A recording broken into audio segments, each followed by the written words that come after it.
Hello ऑप्टिमिस्ट्स। मुझे बहुत खुशी हुई कि आप एक बार फिर से वापस आए। मेरा नाम है निकिता शर्मा और आज हम जानते हैं देश के छुपे हुए उस हीरे के बारे में जो एक सक्सेसफुल राइटर, मोटिवेशनल स्पीकर और एक पोएट भी हैं, जिन्होंने एक हादसे में अपने हाथ पैर खो जाने के बाद भी वो मुकाम हासिल किया जो हम में से बहुत लोगों का केवल सपना ही रह जाता है। उन्होंने जिंदगी की परेशानियों से आंख मिलाकर उनका सामना किया। जानते हैं राजस्थान के एक रत्न रोशन नागर की जिंदगी के बारे में। रोशन नागर आम बच्चों की तरह ही बहुत ही खुशदिल और शरारती बच्चे थे, लेकिन एक हादसे ने उनकी जिंदगी हमेशा के लिए बदल कर रख दी। 29 जनवरी 2002 में वो लगभग 5:15 बजे अपने घर की छत पर बैठे थे। दिन था मंगलवार।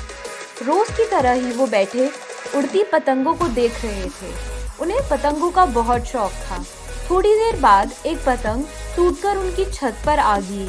वो खुशी से उस पतंग को पकड़ने के लिए बांस का डंडा लेकर पतंग के पीछे दौड़े। डंडा छोटा पड़ गया तो पास ही रखी लोहे की रॉड उठाकर पतंग उतारनी चाहिए तो उनके घर से होकर गुजरने वाली 36 केवी हाई टेंशन वायर की चपेट में वो रॉड आ गई, जिस कारण वो मासूम बच्चा बेहोश हो गया। जब उसे होश आया तो उसने खुद को एक हॉस्पिटल में पाया। कुछ देर बाद जब उसमें सोचने समझने की शक्ति आई तो उसे पता चला कि इलेक्ट्रिक शॉक की वजह से उसकी नसें क्षतिग्रस्त हो चुकी हैं और उन्होंने काम करना बंद कर दिया है। डॉक्टर्स ने अगले 2 दिनों तक बहुत कोशिश की कि उसकी नसों में खून का संचार फिर से शुरू किया जा सके, लेकिन वो बहुत कोशिशें करने के बाद भी नाकाम रहे। अब डॉक्टर्स को मजबूरन रोशन के दोनों हाथ और एक पैर काटने पड़े, क्योंकि इसके अलावा उनके पास कोई और चारा नहीं था। हाथ और पैर गवा देने के बाद भी डॉक्टर्स श्योर नहीं थे कि रोशन जीवित रह पाएगा। उसे हॉस्पिटल में डॉक्टर्स की निगरानी में रखा गया। रोशन एक बहुत ही साहसी और हिम्मती बच्चा था, क्योंकि उसने आस नहीं छोड़ी। उसे भरोसा था कि वो जल्द ही ठीक हो जाएगा। डॉक्टर्स की सोच से विपरीत रोशन के हालातों में सुधार होने लगा। कुछ टाइम बाद हालात और बेहतर हुए तो उसे हॉस्पिटल से छुट्टी मिल गई। किसने सोचा था कि अनजाने में हुई इस घटना का खामियाजा रोशन को अपने हाथ और पैर गवा कर भुगतना पड़ेगा। अगले 6 महीनों तक रोशन का इलाज घर पर ही चला। उसके घाव भरने में काफी वक्त लगा। इतने मजबूत दिल वाले बच्चे की स्थिति आज इस प्रकार होगी किसी ने सोचा भी नहीं था। जब भी उसके घाव पर लगी पट्टियां बदली जाती थी तो रोशन की दर्द भरी चीखें न केवल उनके घर वालों बल्कि पड़ोसियों के दिलों को भी हिलाकर रख देती थी। एक हंसता खेलता बच्चा आज इस दर्द से गुजर रहा था। उसके सामने अब पूरी जिंदगी पड़ी थी, लेकिन करना क्या है, इस सवाल का जवाब उसे खुद भी मालूम नहीं था। उसके घर वालों ने इस मुश्किल वक्त में उसका बहुत साथ दिया। उसके दिमाग से ये बात पूरी तरह निकाल दी कि उसमें कोई कमी है। फिजिकली फिट होने के दौरान न केवल उसने अपने शरीर बल्कि अपनी सोच पर भी ध्यान दिया। रोशन का मानना है कि जिंदगी मिली है तो जीनी तो है ही, पर कैसे जीनी है वो हमारे हाथ में है।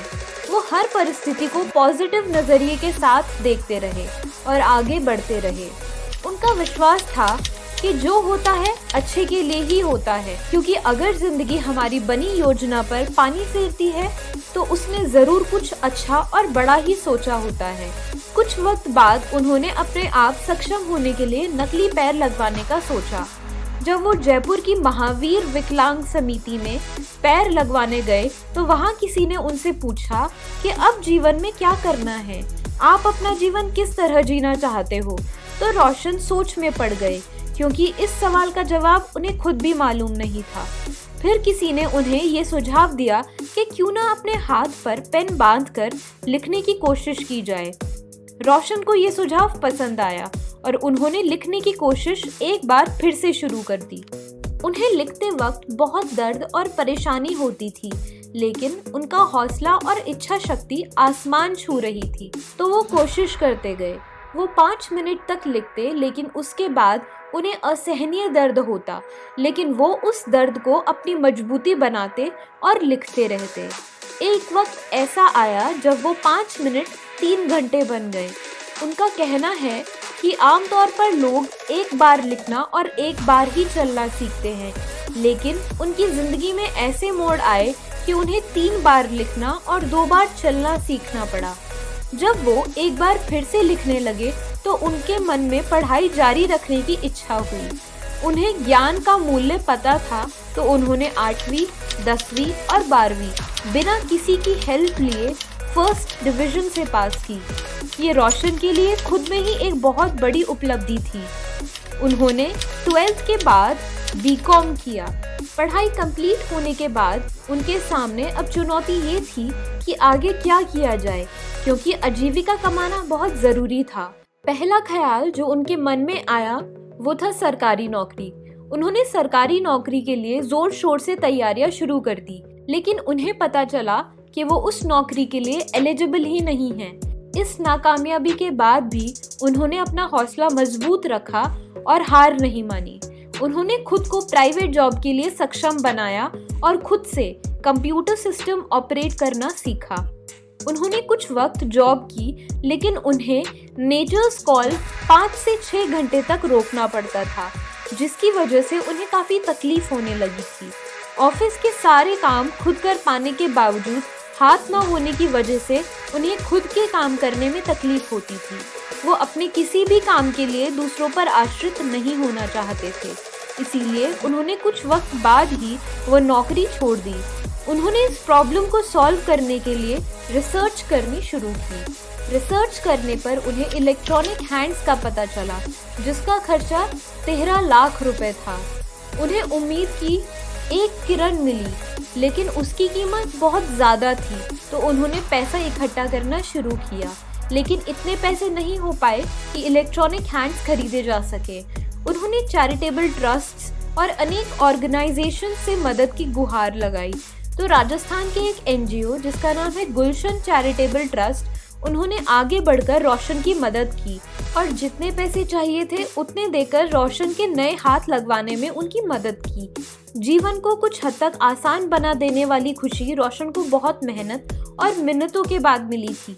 अब रोशन की एक बहुत बड़ी प्रॉब्लम सॉल्व हो चुकी थी। अब बारी थी कुछ करने की। वो कभी खाली रहना पसंद नहीं करते थे, उन्हें जीवन में कुछ करने की चाह थी। तो 2018 में उन्होंने कुछ पैसे डालकर अपना एक प्राइवेट इंस्टीट्यूट खोला, जहां वो एस्पिरेंट्स को जॉब में रिक्वायर्ड स्किल्स सिखाते थे। उनका मकसद था कि जो भी उनके इंस्टीट्यूट में आए वो कुछ न कुछ तो ज़रूर सीख कर जाए। रोशन का मानना है कि चुनौतियाँ एक बूस्टर की तरह होती हैं, जो हमें जगाने आती हैं, हमें बेहतर बनाने आती हैं। तो उनका जीवन उन्हें और मजबूत बनाने के लिए एक नई चुनौती लेकर आया। किसी कारणवश उन्हें अपना इंस्टीट्यूट बंद करना पड़ा, जिस वजह से उन पर 1.5 लाख का कर्ज हो गया। इस वक्त उनके पास कोई भी आय का स्रोत नहीं था। इस बुरे वक्त में उनके कुछ अपने लोगों ने भी साथ छोड़ दिया था। इस बीच उन्होंने लिखना शुरू किया। उन्हें एक रेडियो स्टेशन के आरजे, जिनका नाम है आरजे मोहित, से मिलने का मौका मिला और उन्होंने रोशन को अपनी स्टोरी लोगों के सामने शेयर करने का ऑफर दिया। रोशन उनके अगले इवेंट में गए, जहां उन्हें अपने जीवन की ये स्टोरी लोगों से बांटने का मौका मिला। अब रोशन के जीवन में एक नया फेज शुरू हुआ। बहुत से कोचिंग इंस्टीट्यूट्स रोशन को एज अ मोटिवेशनल स्पीकर बुलाने लगे। वो अनेक पोइट्री इवेंट्स में भी जाने लगे। रोशन लिखते गए और लोगों को हिम्मत देने के साथ साथ अपनी पोएट्री से उनका दिल भी जीतते गए। उन्होंने अपनी पहली बुक ख्याल 2 फरवरी 2020 को लॉन्च की। सब अच्छा चल रहा था और लोग भी जानने लगे, लेकिन अभी भी आजीविका का कोई साधन नहीं था। उन्होंने कम्पिटिटिव एग्जाम्स की तैयारी की, लेकिन हर बार मेंस के एग्जाम में वो रह जाते थे। लेकिन उनका खुद पर यकीन उन्हें आगे बढ़ने और परिश्रम करने के लिए प्रेरित करता रहता था। उनकी मेहनत रंग लाई और उनका regional rural bank assistant manager का एग्जाम क्लियर हो गया। 8 जुलाई 2021 को उन्होंने रणथंभौर के एक बैंक में as an assistant manager join किया। इतनी मेहनत और इतनी मुश्किलों के बाद रोशन को अपनी आजीविका का एक स्थायी साधन मिल चुका था। जानते हैं उनके कुछ विचार उन्हीं की जुबानी। आप आने वाले जीवन में क्या क्या करना चाहते हैं? लाइक अभी आप असिस्टेंट मैनेजर के रोल में हैं, आगे आपके क्या विजन है अपनी जिंदगी को लेकर? देखिए, मैं तो क्या है कि मैं ना ये चीज करना चाह रहा हूँ, मतलब मैं करूँगा कि फ्यूचर में ये चीज कि जैसे मैंने ना मेरी जो लाइफ रही है ना, और मैंने बहुत चीजें देखी, मतलब ऐसे कि यार जैसे हैंडीकैप जो होता है ना, तो उसको कितने तरीके की प्रॉब्लम्स होकर रखी, क्या क्या चीजें फेस करनी पड़ती है। तो आगे चल के ना मतलब मैं जरूर है ना ये वाली चीज करना चाहूंगा कि यार जो भी इस कम्युनिटी के लोग है ना, जो हैंडीकैप कैटेगरी के अंदर आते हैं, उनके लिए कुछ अच्छा कर सकूं। दूसरा मतलब जो मतलब ऐसे जो लोग होते हैं ना, मतलब जिनको हेल्प की बहुत नीड होती है, मतलब ऐसे, तो उनके जैसे मान लो कि एजुकेशन से रिलेटेड कुछ कर सकूं। ये चीजें करने का क्या है, मेरा पर्सनल बहुत ऐसा मन है, क्योंकि मैंने बहुत चीजें फेस की, और ऐसी बात नहीं कि आज मैं मतलब जिस स्टेज पर हूँ ना, तो मैं मेरी ही मेहनत की बदौलत है, ऐसा भी नहीं है। बहुत लोगों का है ना इसके अंदर है ना रोल रहा है, बहुत लोगों का। ओके, एक ऐसा होता है ना कि यार हैंडीकैप लोग है ना, मतलब उनको ना सबसे ज्यादा जरूरत होती है कि मतलब आप ना अगर उसको मोरल सपोर्ट जितना मिलेगा ना, वो उतना अच्छा बेहतर है ना अपनी लाइफ में कर पाएगा।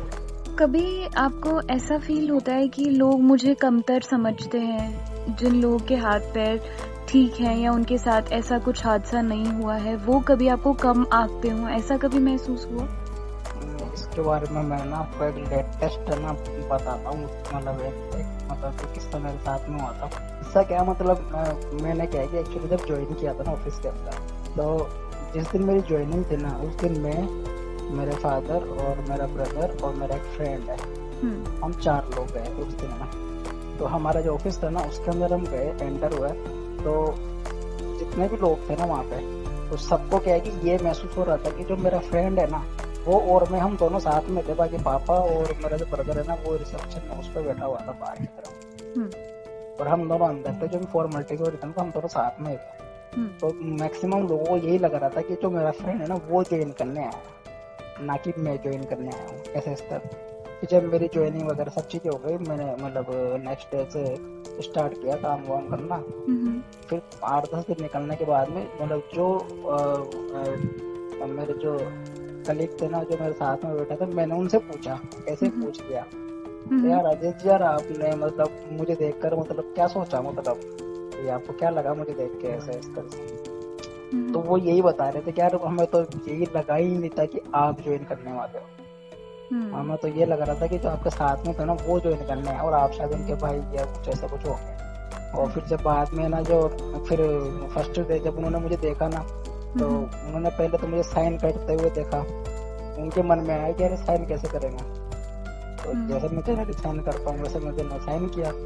तो वो फिर वो उनके माइंड में भी यार जोरदार है यार ये चीज। तो फिर उन्होंने ये सोचा यार कंप्यूटर तो क्या ही चलाएंगे, मतलब तो पॉसिबल ही नहीं है। पहले तो उन्होंने सोचा यार फोन वगैरह का तो क्या ही करेंगे मोबाइल से, लेकिन जैसे मैं कॉलिंग वगैरह भी अच्छे से करता हूँ, तो फिर उनका दिमाग ऐसा हो गया यार कॉलिंग भी कर लेता है तो अच्छे से। तो उनका लगा यार सिस्टम तो क्या ही चला पाऊंगा, सिस्टम भी बहुत अच्छे से कर लेता हूँ, सिस्टम भी बढ़िया ऑपरेट कर लेता है। मतलब ऐसा नहीं कि मतलब मुझे किसी की हेल्प की जरूरत पड़ रही हो कि यार ये कर दे, वो कर दे, ऐसा कर दे, ये बटन दबा दे, वो बटन दबा दे, इसको चालू कर दे, उसको बंद कर दे, ऐसा कुछ भी नहीं था। मतलब जो उन्होंने मतलब उम्मीद की थी ना मुझे देख के, यार इनके साथ तो शायद हो सकता है कि अपनी डबल मेहनत हो जाए, तो ऐसा कुछ भी फील नहीं हुआ। मतलब उनको, मेरा एक केबिन है, मेरे केबिन के अंदर हम 4 लोग बैठते हैं, ठीक है। तो जो बाकी के 3 है ना, वो यही कह रहे थे, राजेश जो क्या हमको है ना, हम कभी कभी ऐसे बोलते थे कि यार रोशन जी वो देना यार, पेन देना वहां से, ऐसे कभी निकल जाता है ऐसे उनके मुंह से। तो ऐसा होता है ना कि अपन 4 लोग बैठे तो बोले यार वो सामान पास करना, वो पेन पास करना, ऐसे इस तरह। तो उन्होंने कई बार मुझे ऐसे बोला कि यार रोशन जी वो पेन देना या फिर वो मार्कर देना, ऐसे इस तरह से। फिर अब उसका रीजन पता है क्या है? उसका रीजन ये कि उन्होंने मुझसे ये बात की यार हमें ना कभी ऐसा फील नहीं हुआ कि हमारे साथ में कोई हैंडीकैप बैठा है, क्योंकि आप जिस तरह से आपका जो प्रेजेंटेशन रहता है ना ऑफिस के अंदर, जिस तरह से आप अपने आप को रिप्रेजेंट करते हो, काम करते हो, बातचीत करते हो, लगता ही नहीं कि मतलब कोई हैंडीकैप पर्सन बैठा हुआ है। तो वो हमसे ऑटोमेटिकली निकल जाता है, यार वो देना है यार। फिर बोलने के बाद याद आता है अरे यार फिर, लेकिन वो जब बोलते तो मेरे से अगर हो सकती होती है ना चीज तो मैं वो भी कर ही देता हूँ। कोई भी चीज उठा के देना, ऐसा करना। ऑफिस के अंदर भी देख लो, टोटली मैं सेल्फ डिपेंडेंट हूँ, मतलब मुझे किसी चीज से जरूरत नहीं पड़ती है कि यार मेरा ये काम कर दो, ऐसा कर दो, वैसा कर दो, कुछ नहीं, सारा मैं सब कुछ खुद ही कर देता हूँ। तो ऐसा कभी मतलब मेरे सामने वो तो नहीं हुआ कि कोई मुझे किसी से कंपेयर कर रहा है। हाँ, ये कंपेरिजन पता है इस तरह से जरूर हुआ है कई बार, मैं नहीं बेहतर करके दिखाया मतलब औरों से। जैसे कि हमारे जो RM सर है ना, उनका तो साफ साफ वो तो यही डायलॉग मारते हैं मतलब बाकी सभी को, यार ये इंसान जब तुम्हारे साथ में बैठा है ना तो तुम्हें मतलब सोचना नहीं चाहिए कि तुम कुछ कम करके जाओ इससे, ये इतना कर रहा है तुम्हें तो बल्कि इससे ज्यादा करना चाहिए। बिल्कुल बिल्कुल। आपकी लाइफ इतनी इंस्पिरेशनल है और आप इतने सारे मोटिवेशन सेशंस ले चुके हैं, तो क्या उनमें से कोई ऐसा यादगार इंसिडेंट है जो आप हमारे साथ शेयर करना चाहें जब आपने किसी को मोटिवेट किया हो? एक बार क्या हुआ था, जैसे मुझे क्या है कि मैं जयपुर आया हुआ था और मेरे फ्रेंड ने बोला कि यार तो है ना मतलब होटल था वहाँ उसने लंच रखा था, बोले यहाँ आ जा डायरेक्ट मैं वहाँ पहुँच रहा हूँ। मैंने कहा ठीक है। मैंने यहाँ से ओला बुक की, ठीक है ना, ओला बुक करके मैं नीचे खड़ा हो गया, मैं वेट कर रहा था उसका आने का।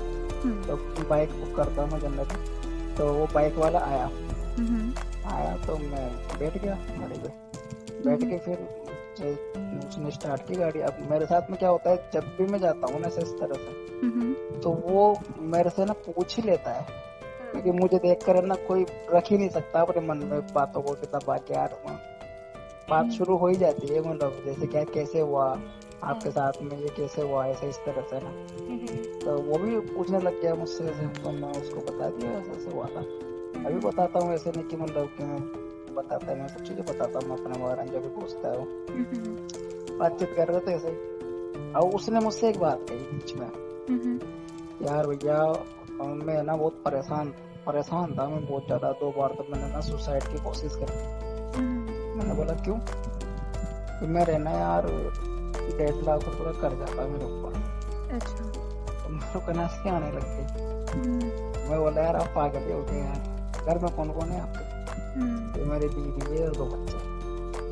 मैंने तो उनके बारे में सोचा आपने कि तो मैं कहाँ से चुका था यार 1.5 लाख रुपए, कहाँ से चुकाऊंगी?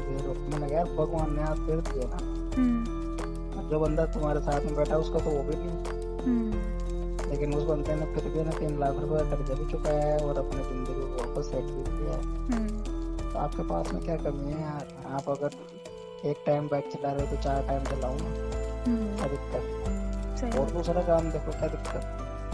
अपना शरीर को झोंक दो ना उसके अंदर यार। 1.5 लाख रुपए बड़ी चीज थोड़ी, बच्चों से, बीवी बच्चों से, खुद की जिंदगी से बढ़ाई क्या पैसा। फिर उसने बोला कि यार आज मैं ना मेरा नंबर लेके गया था, आप मुझे ना अपना नंबर दो, मैं आपसे ना प्रॉमिस करता हूँ कि आज के बाद में कभी भी ना ऐसा नहीं सोचूंगा। मैं बोला यार वही चीज है जितना आप खुद अपने लिए कर सकते हो ना, तो दूसरा कोई नहीं कर सकता।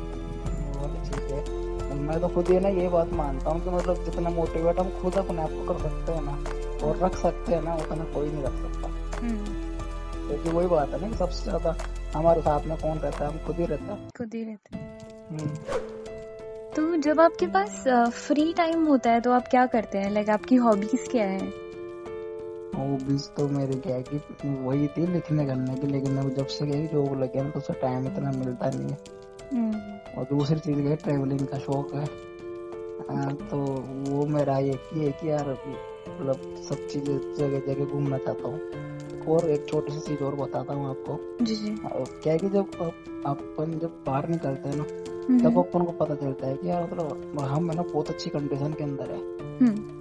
जब हम दूसरों को देखते हैं तब हम पता चलता है यार हम लोग बहुत अच्छी कंडीशन में। एक बार क्या हुआ था ऐसे ना, कोची का एक ट्रिप था हमारा, हम गए थे अजमेर दरगाह, है ना। तो वहाँ क्या है कि मतलब आपकी गाड़ी क्या है कि लगभग 1 किलोमीटर पहले ना रोकती जाती है, क्योंकि फिर वहाँ से पैदल जाना होता है, क्योंकि वो बहुत है ना सकड़ा रास्ता है ऐसा मतलब बस है ना। तो हम लोग पैदल जा रहे थे, तो मैंने देखा कि उस रास्ते के अंदर है ना बहुत सारे मतलब ऐसे लोग थे जो मतलब ऐसे नहीं होते तो मांगने वाले होते हैं जो, तो उनकी कंडीशन मैंने देखा ना इतनी खतरनाक कंडीशन थी, मतलब वो लेटे हुए थे, उठ नहीं पा रहे थे उसके ऊपर वो से घूमते घूमते उसी पे मतलब मैंने सोचा यार चलो ठीक है मेरे एक पैर है, एक ही पैर है मेरा ना, लेकिन मैंने उस दिन सोचा यार मैं बहुत सही हूँ, बहुत सही हूँ, मैं बहुत सही कि मेरे एक पैर तो है, मैं इतना चल फिर सकता हूँ, इतना आ जा सकता हूँ, कहीं जहाँ मानो वहाँ जा सकता हूँ। मतलब मेरी लाइफ ऐसी तो नहीं है कि मैं एक जगह बैठा हूँ तो मैं बैठा ही रह गया, कहीं दूसरे के जाने के बारे में सोच दूसरा मुझे उठा के लेके तब मैंने महसूस किया यार मैं ना बहुत अच्छी कंडीशन के अंदर हूँ, बहुत अच्छी लाइफ में जी रहा हूँ। कई बार ऐसा कि हम दूसरों को देख के हम पता चलता है कि यार मतलब ये लाइफ के अंदर ना और जिंदगी में लोगों में कितना दुख है, मतलब कितना ऐसा है। और नेगेटिविटी से बाहर निकलने का सबसे बड़ा तरीका ये है कि अपने आप को पॉजिटिव ही रखो। बिल्कुल। आप आज जो देश के युवा हैं उनको आप क्या संदेश देना चाहते हैं? संदेश तो देखो यही है कि आज का जो टाइम है ना, आज का टाइम है ना मतलब बहुत ज्यादा ऐसा हो गया यार, मतलब क्या ना इंसान है ना मतलब करने से पहले ना कुछ सोच ही नहीं रहा बिल्कुल भी। पहले तो मैं आपको बताऊं मतलब कि यार इंस्टेंट डिसीजन ले लो क्या ना, अपने आप को बहुत ज्यादा हार्म कर लेते हैं लोग तक। मतलब कुछ भी अगर ऐसा कुछ हो रहा होता है उनकी लाइफ के अंदर और बहुत सारी चीजें होती है और बहुत सारी चीज ऐसी भी होती है सेम टाइम पे जो सोचकर आप ना उस नेगेटिविटी को इग्नोर कर सकते हो। लेकिन पता है हमारी आदत ये है, हमें हमेशा ना नेगेटिव पॉइंट को देखते हैं। अब वो सबसे मतलब ये फेमस डायलॉग है, आपने सुना होगा कि वो एक गिलास होता है उसमें आधा पानी भरा हुआ है, क्या आप या तो उसको भरा हुआ देख लो या फिर आधा खाली देख लो। नजरिए की ही बात है, नजरिए की बात है कि आप उसको देख किस नजर से रहे हो, किस तरह से देख रहे हो। अब मैं बताऊं ना कि हमारे पे जैसे कई बार जैसे डेली प्रोग्रेस वगैरह होता है काम का है ना, तो अदर रीजन मतलब जो परफॉर्मेंस दे रहा है ना, अब मेरा रीजन जो परफॉर्मेंस दे रहा है तो वही चीजें कंपैरिजन भी करो, लेकिन बोलो कि यार अपना आपने तो 100% दिया है ना अपने काम के अंदर है ना। तो युवाओं को तो देखो ये संदेश है कि जो लाइफ है ना ये ऐसे ही चलेगी, ठीक है। मतलब अगर आपने ना जन्म लिया है ना तो आपको ये सब चीजें फेस करनी है, क्योंकि इस दुनिया में ऐसा कोई भी इंसान नहीं है जो सुखी है। पहली बात तो सब है ना किसी न किसी चीज से परेशान है, कोई पूरी तरीके से ना सेटिस्फाई नहीं अपनी लाइफ से। सबको किसी न किसी चीज की कमी है और किसी न किसी चीज की प्रॉब्लम भी है, लेकिन बहुत सारे लोग ऐसे भी जो अपनी लाइफ में खुश है, जैसी लाइफ है उस लाइफ में खुश है ना। और एक अच्छी लाइफ जीने के लिए पता है सबसे ज्यादा इम्पोर्टेंट चीज क्या होनी चाहिए इंसान को, मैं ये मानता हूँ। आप है ना बहुत चीजों को ना हमें ना बहुत बार है ना इग्नोर भी करना आना चाहिए कि यार हर चीज को अपन इतना वो ना ले कि मतलब अपने लिए वो चीज थोड़ा बहुत इग्नोर करना, थोड़ा बहुत सहन करना, थोड़ा बहुत ऐसा नहीं कि मतलब गलत चीजों को भी आप सहन कर रहे हो, लेकिन जहाँ अपन को ये लगता है ना कि यहाँ मेरे चुप रहने से ना मतलब मेरा फायदा ही होगा, वहाँ आप थोड़ा सा मतलब फिर उस चीज को उस पर्सन को पर्टिकुलर मान लो किसी पर्सन को जवाब देने का भी टाइम आता है है ना। समय की बात होती है, अगर आज आपका समय सही नहीं है तो ऐसा नहीं कि हमेशा सही मिलेगा। मैं बताऊं ना यार मेरा जैसा इंसान क्या सोच सकता था कि आज मैं मतलब असिस्टेंट बना, लेकिन एक वही बात थी ना कि मन में ये जरूर था कि यार मुझे ना अच्छी जिंदगी जीनी है, जरूर मैंने सोच रखी थी एक्सीडेंट के बाद। ऐसा नहीं कि मैं ना मेरा एक्सीडेंट हो गया तो मैं ना पड़ा रहा, ऐसा मैं सोच रहा था तो मैं घर में ही रहता तो सोच चाहिए। और जो एक चीज और मैं यहाँ पे बोल बताऊंगा, जैसे जो हैंडीकैप लोग होते हैं ना उनमें ना बहुत सारे लोगों में मैंने एक चीज नोटिस की है कि लोग है ना अपने आप को ना मतलब ऐसे कोई उनसे पूछ लेता है ना तो वो चिढ़ जाते हैं, ऐसे गुस्सा करते हैं यार मतलब मेरे से ऐसे क्यों बोला क्यों पूछा। दिक्कत उसमें कुछ भी नहीं है, जो आपके साथ में हुआ है ना वो बता के क्या दिक्कत है बताओ,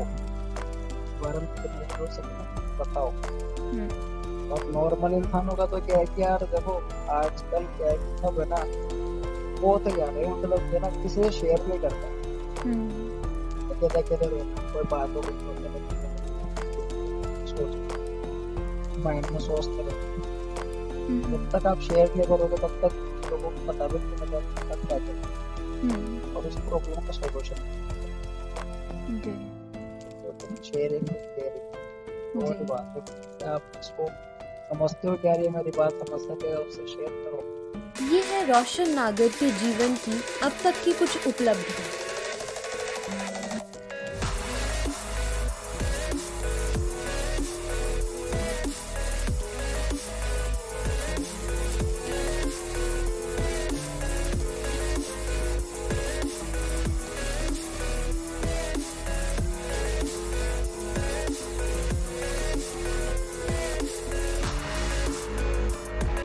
अगर रोशन नागर का जुनून आपको कुछ कर गुजरने की ताकत नहीं देता तो इस दुनिया में ऐसी कोई चीज नहीं जो आपको अपने सपनों को पूरा करने की प्रेरणा दे सके।